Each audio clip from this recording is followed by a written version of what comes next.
welcome back again guys. This is me, Pamaro Vlog. So in this vlog we're going to install this SC project open pipe. Yes, install it here in our Honda PCX 150. Let's go.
So guys, isa-sound check natin tong ating SA project titanium without DB killer.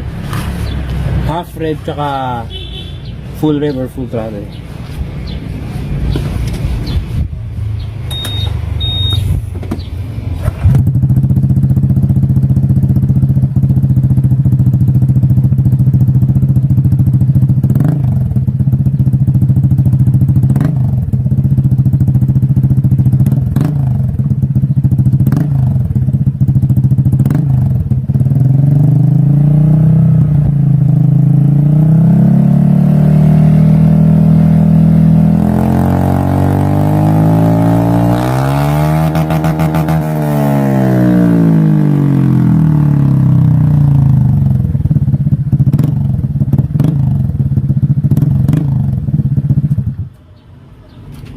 So guys, pakita ko naman sa inyo ang top speed ng P6 kapag naka center stand.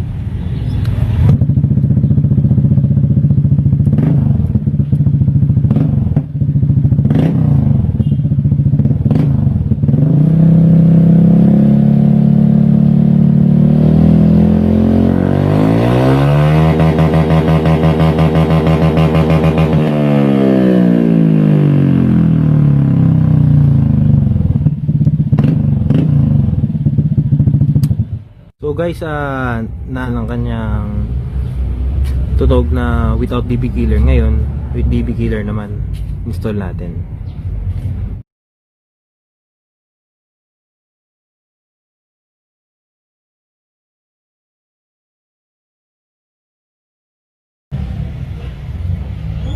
Guys, isa-sound check naman natin siya. SC project installed with DB killer. Half rev and full throttle.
natin tapusin.